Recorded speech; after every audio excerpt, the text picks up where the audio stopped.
My name is Alex, and for most of my life, I never believed in anything beyond what I could see, touch, or measure. To me, the world was a puzzle, and science was the key to solving it. Religion? That was for people who needed comfort, who couldn't handle the truth that when we die, we simply cease to exist. I was proud of my skepticism, my reliance on logic, and my ability to debate anyone who tried to challenge my beliefs, or, as I often thought, their lack of them. I grew up in a household where religion was barely mentioned. My parents were kind and hardworking, but God wasn't a topic at the dinner table. They didn't discourage faith, but they didn't encourage it either. For me, the idea of an all-powerful deity controlling the universe always felt like a story, a fairy tale told to make life less frightening. When I learned about evolution, the Big Bang, and the vastness of space, I felt like I had the answers. The universe didn't need a creator. It was an elegant machine running perfectly on its own. By the time I reached adulthood, I wore my atheism like a badge of honor. I'd read books by the great skeptics, watched debates between scientists and religious leaders, and felt a sense of superiority every time I dismantled someone's argument for the existence of God. I didn't need faith, I had facts. And when people would tell me about their spiritual experiences or talk about heaven and hell, I'd listen with a polite smile, all the while thinking how naive they were. I wasn't rude about it, at least I tried not to be, but deep down I pitied those who clung to religion. I thought they were afraid of the truth, that they needed the idea of an afterlife to cope with the inevitability of death. To me, the idea of life after death was absurd. When your heart stops beating, your brain stops working, and that's it, game over. That's what I believed, and I was so sure of it. Life was good. I had a steady job, good friends, and a sense of control over my world. I didn't waste time worrying about things I couldn't prove. But life has a way of pulling the rug out from under you when you least expect it. It started as a normal day, the kind you don't think twice about. I had just finished a long shift at work and was looking forward to a quiet evening at home. The sky was overcast, and the streets were wet from a light rain earlier in the day. I remember grabbing my bag, stepping out of the office, and heading to my car.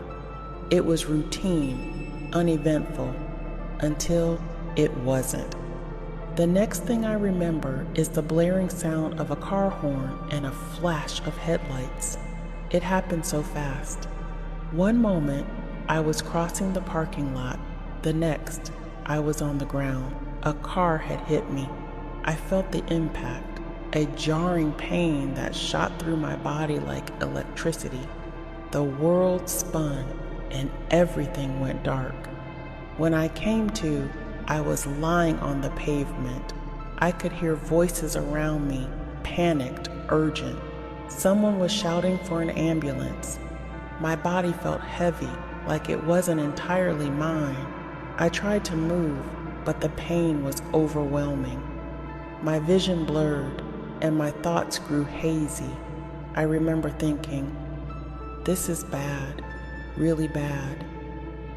The paramedics arrived quickly. They asked me questions, my name, what day it was, but their voices sounded distant, like they were speaking through a tunnel. I could feel my heart racing, my breath shallow and labored. It was as if my body was struggling to hold on, and I could sense it slipping away. As they loaded me into the ambulance, I caught a glimpse of the sky through the open doors. It was still gray, still overcast, and for the first time in my life, I felt a flicker of something I couldn't quite name. Fear? Maybe. But it was more than that. It was the unsettling realization that I might not have all the answers, that this might be the end. But I pushed the thought away. There's nothing after this, I told myself, clinging to the belief that had defined me for so long. This is just biology. My body is failing, and soon it'll shut down. That's all.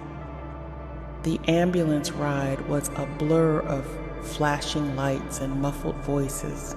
I could feel my consciousness slipping, like a light dimming in a dark room. The pain was still there, sharp and unrelenting, but it was fading, replaced by a strange numbness. I could hear the paramedics working, their voices growing more urgent. "Stay with us," one of them said, but their words felt far away, like they were meant for someone else.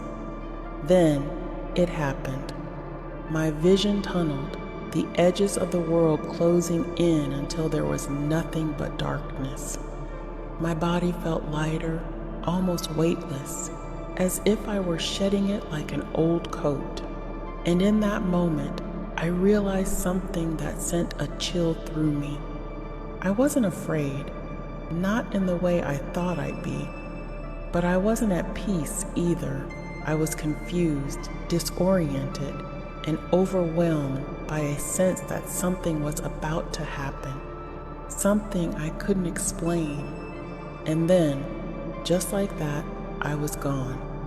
Whatever came next, it would defy everything I thought I knew about life, death, and the nature of reality. When I opened my eyes, or whatever part of me was now perceiving the world, I wasn't where I expected to be. I wasn't in my body. I could see it lying there, still and pale, strapped to the gurney, as the paramedics worked frantically. Their voices were urgent, but strangely distant, like I was hearing them from underwater. "We're losing him," one of them shouted. My heart should have raced at those words, but I felt nothing. I was above it all, watching everything unfold, as though I were floating just below the ceiling of the ambulance. My body looked lifeless, a shell I no longer recognized as my own. It was surreal, unsettling, yet oddly calm. I should have been panicking, screaming, fighting to get back into myself, but I wasn't. Instead, I felt detached, like a silent observer of something I couldn't fully grasp. I saw the paramedics pressing on my chest, shouting commands to each other. I noticed details I'd never have paid attention to before. The sweat on their brows, the rhythmic movements of their hands as they performed CPR, even the slight tear in one of their gloves. It was as if my senses had sharpened to a level I didn't know was possible.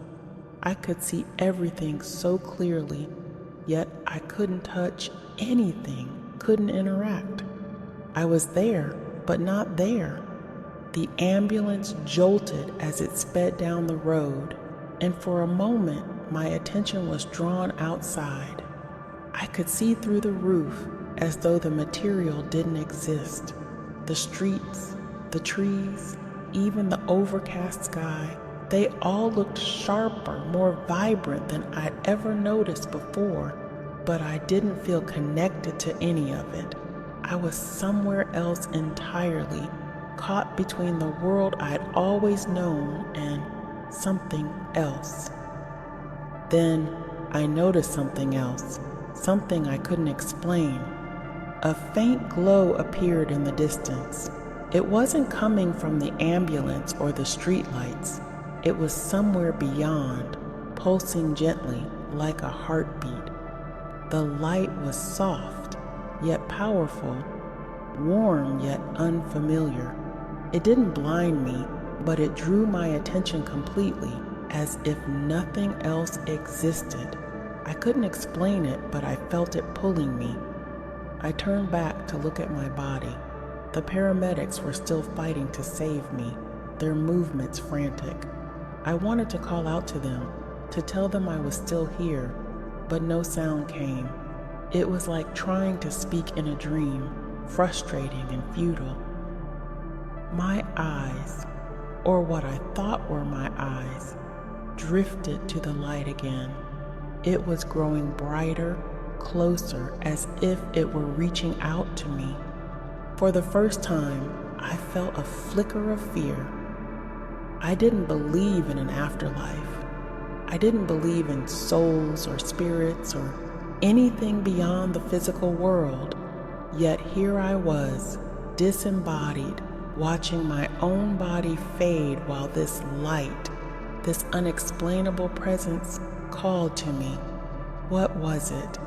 Where was it leading me? I tried to resist, tried to stay anchored to the familiar scene of the ambulance, but it was impossible.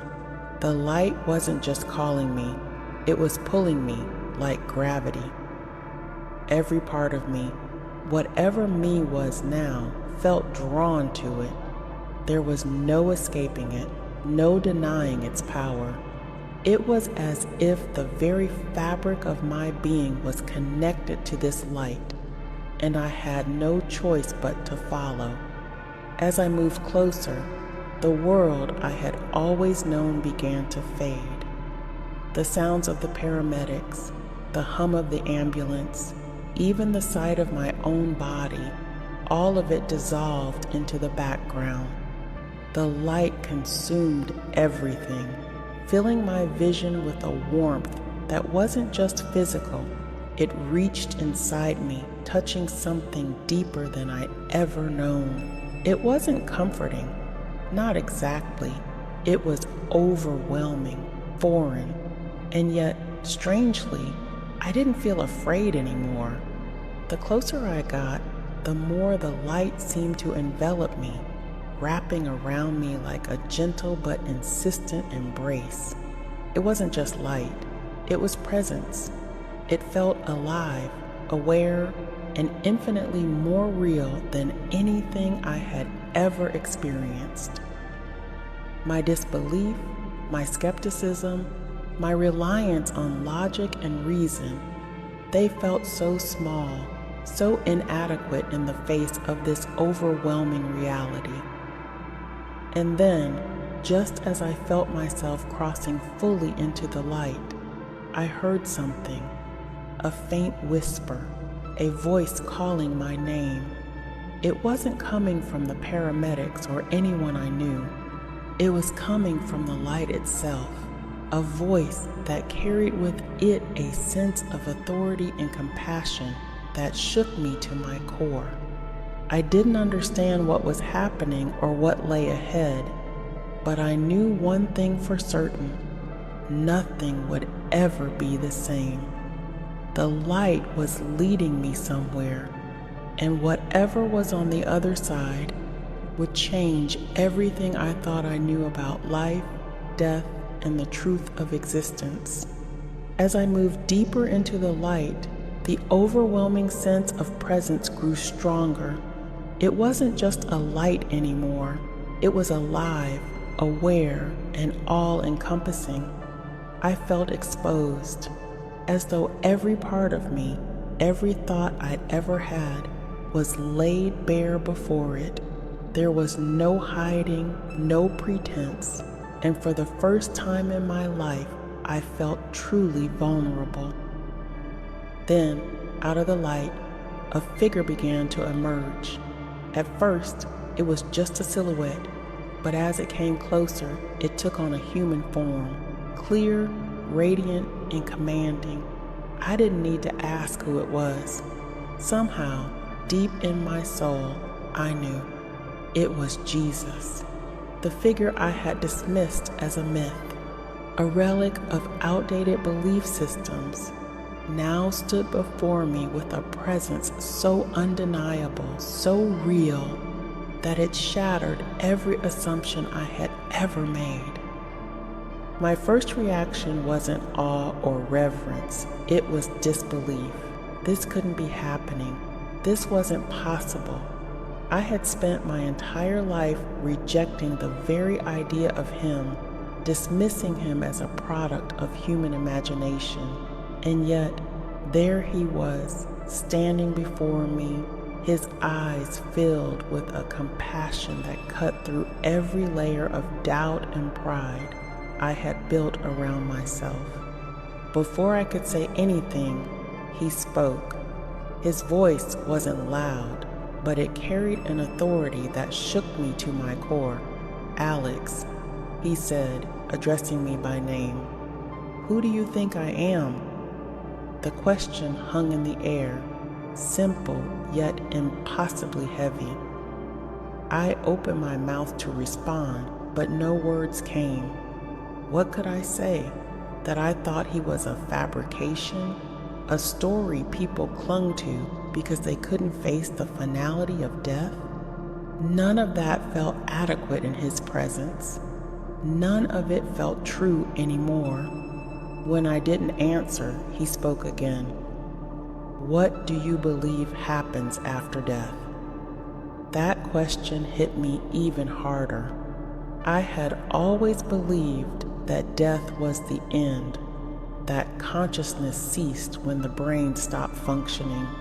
But here I was, undeniably conscious, standing in the presence of someone I had spent my life denying. My beliefs, my arguments, my confidence in science and logic, they all felt hollow now, like a house of cards collapsing under the weight of reality. As I struggled to process what was happening, the light around us began to shift. It wasn't just light anymore. It was alive with movement, forming into scenes that played out like a living tapestry. At first, I saw moments from my own life. There I was as a child, rolling my eyes at my grandparents when they said grace at dinner, then as a teenager, mocking a classmate for their faith during a debate in school, and as an adult, arguing with a colleague about the fairy tale of religion. These scenes weren't just memories. They were vivid, raw, and filled with emotions I had ignored at the time. I saw the hurt in my classmates' eyes, the quiet disappointment in my grandparents' expressions, the frustration on my colleague's face.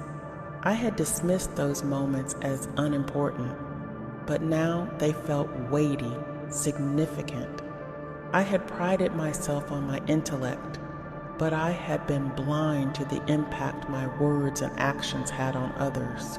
The scenes shifted again, this time showing moments I wasn't even aware of. I saw a man sitting in a church pew, wrestling with his faith after I had dismissed it in a conversation. I saw a young woman turning away from prayer because of something sarcastic I had said. These weren't just moments from my life. They were ripples, consequences of my disbelief that had spread farther than I could have imagined. "Your words have power," Jesus said, his voice cutting through my thoughts. "You've used them to deny, to dismiss, and to discourage. But what have you built with them?" I didn't have an answer. The truth was, I hadn't built anything.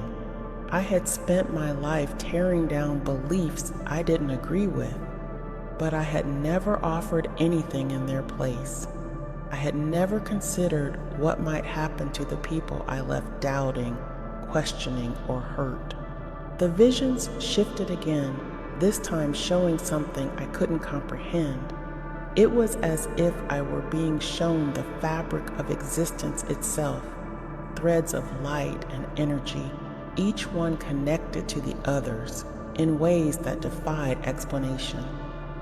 In the center of it all was a truth so profound, so undeniable, that it brought me to my knees. This wasn't just about religion or belief. It was about reality itself, the foundation of everything. "You've sought truth," Jesus said, his tone both gentle and firm. "But have you been willing to see it?" His words felt like a mirror, reflecting back every moment of stubbornness, every time I had refused to consider the possibility that I might be wrong.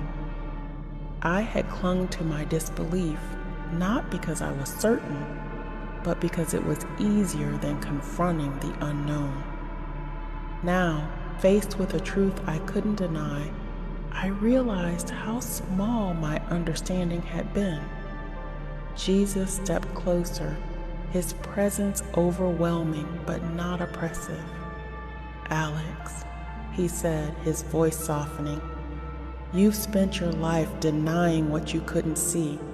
But what if you could see? What if the truth has always been there, waiting for you to accept it?" Tears filled my eyes. For the first time, I felt the weight of my arrogance, my pride, and my unwillingness to seek beyond my own understanding. I didn't know what to say, didn't know how to respond to a reality that was so far beyond anything I had ever imagined. "Now," Jesus said, his tone shifting slightly, "it's time to show you what comes next." The light around us grew brighter, and I felt a pull towards something even greater, something infinite. I didn't know what it was, but I knew that whatever lay ahead would change me forever. The light around me intensified, and the sense of being pulled towards something greater grew stronger. I wasn't walking or floating. It was as if I were being carried by the very essence of the light itself. Then, the world around me began to shift again. The brilliance dimmed slightly, revealing a landscape that seemed to stretch endlessly in every direction. It was unlike anything I had ever imagined. The first thing I noticed was the overwhelming peace. The air itself seemed alive, filled with a warmth and serenity that went beyond physical sensation. In the distance, I saw fields of vibrant colors, far richer than anything on earth. Trees swayed gently, their leaves shimmering as if they were made of light. I could hear music, not from an instrument, but from the very fabric of the place, a melody that resonated deep within me. "This," Jesus said, his voice breaking the silence, "is what awaits those who seek truth, who walk in love and faith." I couldn't take my eyes off the beauty surrounding me. There were people in the distance, their faces radiant with joy. They weren't just happy, they were complete, as if every question, every longing had been answered. I didn't know them, but I felt connected to them, as though we shared something profound. The love in this place was tangible, wrapping around me like a warm embrace. It was everything I didn't know I had been searching for. But as I began to take it all in, the light dimmed again, and the warmth receded. The peace I had felt was replaced by a growing sense of unease. The landscape shifted, and I found myself in a place that was the exact opposite of what I had just seen. The air was heavy, oppressive, and filled with a choking darkness. I heard cries, desperate, anguished cries that pierced through me. Shapes began to emerge from the shadows. People. They were twisted, their faces etched with pain and despair. Some were reaching out, clawing at the air as if trying to escape, while others were hunched over, consumed by their torment. The ground beneath them was barren, cracked, and lifeless, radiating a heat that seemed to burn even though I wasn't physically there. "What is this?" I asked, my voice trembling. Jesus stood beside me, his expression filled with sorrow. "This is the consequence of rejection," he said, "a place where truth has been denied, where love has been abandoned. It is the absence of everything you saw before." The cries grew louder, and I could feel their pain, not just physical, but spiritual, as if every part of their being was consumed by regret and hopelessness. I wanted to look away, but I couldn't. The scenes before me were too raw, too real. These weren't just images. They were lives, souls, caught in a torment they had chosen by turning away from the light. I turned to Jesus, my voice breaking. "Why are you showing me this? What am I supposed to do with this?" He looked at me, his eyes filled with both compassion and gravity. "Because the choices you make, the truths you accept or reject, lead to one of these realities. Humanity was created for love, for connection, for eternity with God. But many choose to walk away, to deny what is freely given." I wanted to argue, to question why such suffering had to exist, but I couldn't find the words. The truth was undeniable, even though it shattered every belief I had held. This wasn't about punishment. It was about separation. The absence of love, of truth, of God was a torment beyond anything I could comprehend. The scenes faded and I was back in the light. My mind was spinning, trying to process what I had just witnessed. "Why me?" I asked, my voice barely a whisper. "Why show this to me, someone who has spent their life denying everything you stand for?" Jesus stepped closer, his presence both comforting and overwhelming. "Because you have been given a choice," he said. "You have sought answers, even if you didn't realize it. Now you have seen the truth, and it is up to you to share it." "But who will believe me?" I asked, tears streaming down my face. "I'm no one. I'm just a skeptic, someone who has spent their life rejecting you." He placed a hand on my shoulder, and the warmth of his touch filled me with a peace I hadn't felt before. The greatest transformations often come from the most unlikely places. Your story will touch those who need to hear it. Trust in the truth you have been shown. The light around us began to shift again, growing brighter, more intense. I could feel myself being pulled back, away from this place, from him. Panic rose within me. "Wait," I cried. "I'm not ready. I don't know what to do." "You will know," Jesus said, his voice steady. "The truth is within you now. Go and share what you have seen." Before I could respond, the light consumed everything, and I felt myself being pulled back into the world I thought I had left behind. The sensation of being pulled back was abrupt and jarring. One moment, I was enveloped in a light so profound that it defied description. The next, I was gasping for air, my lungs burning as if I'd been underwater for too long. The sterile scent of antiseptics filled my nose, and harsh fluorescent lights blinded me as I blinked rapidly, trying to focus. A cacophony of sounds crashed over me, the beeping of machines, frantic voices, the clatter of medical equipment. I was back in my body, and the reality of it was overwhelming. I heard someone shout, "He's back! We have a pulse." Faces hovered above me, doctors, nurses, all wearing expressions of shock and relief. My body felt heavy, every limb weighed down, but I was alive. The realization hit me like a tidal wave, bringing with it a flood of emotions I couldn't begin to process. My family rushed into the room moments later. My mother gripped my hand tightly, tears streaming down her face. "Alex, can you hear me?" she asked, her voice quivering between sobs and laughter.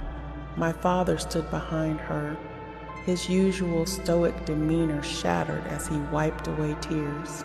Their faces were etched with worry and relief, but I struggled to connect with them.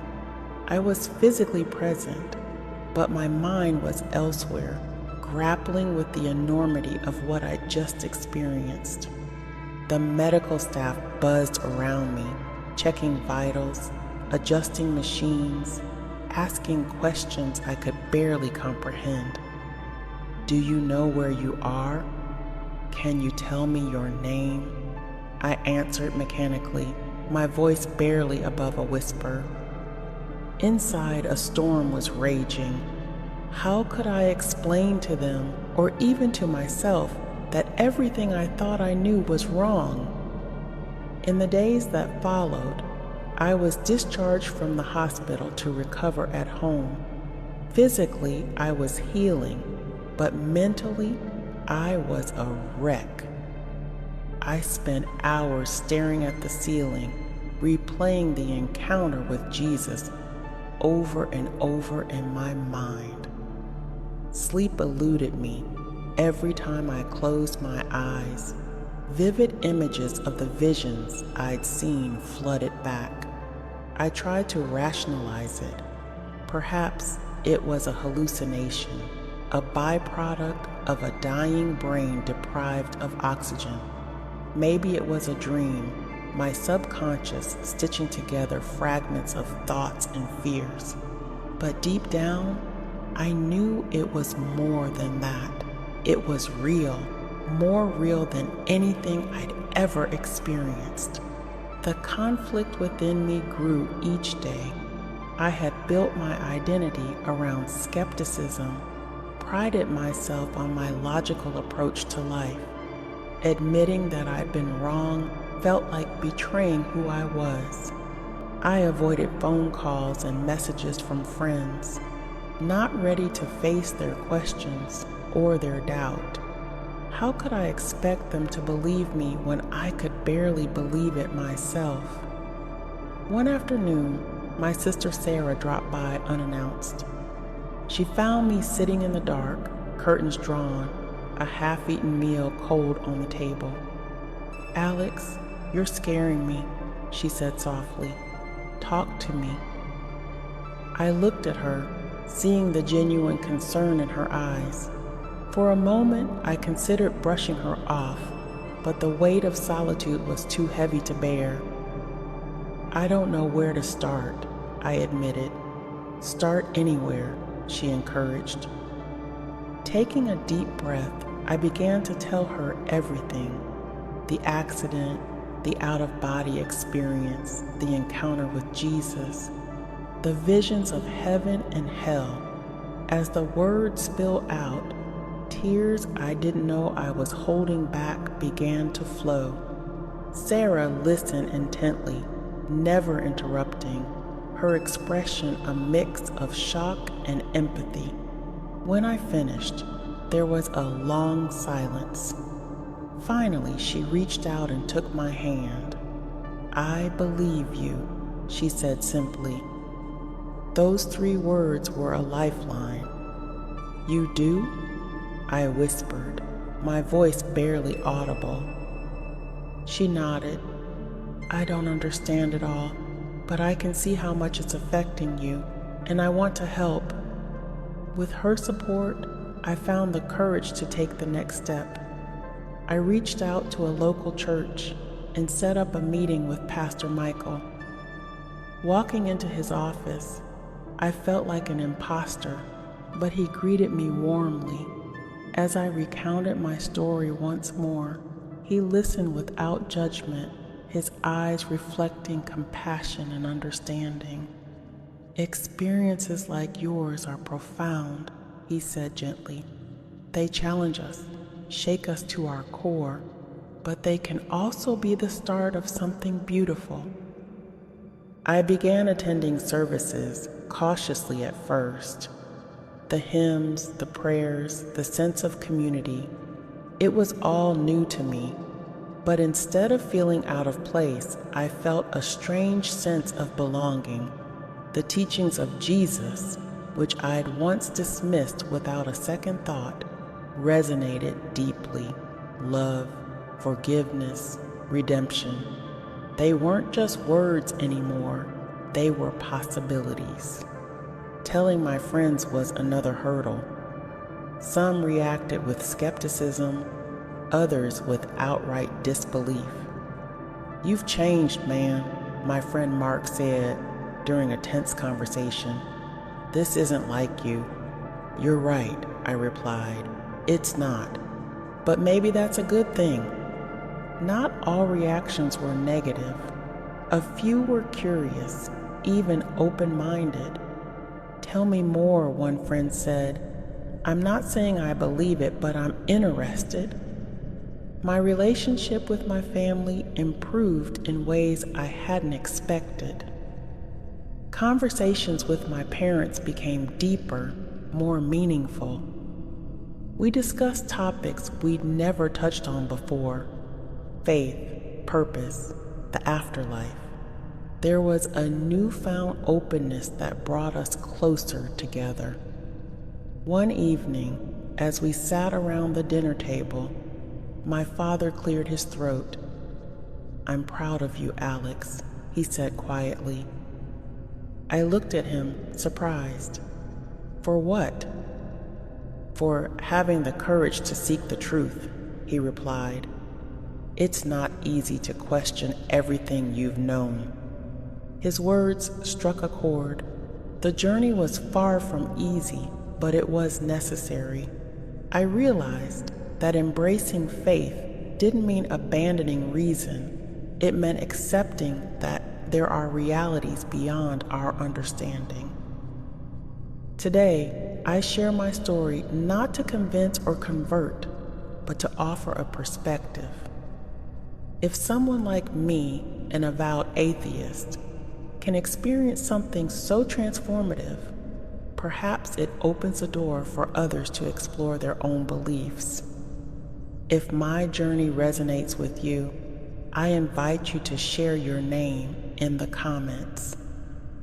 I'd be honored to keep you in my thoughts and prayers. Don't let the conversation end here. There's so much more to discover. Check out the videos on the screen for more incredible stories of transformation and near-death experiences that might just change the way you see the world. Thank you for watching, and remember, the quest for truth is a path we walk together.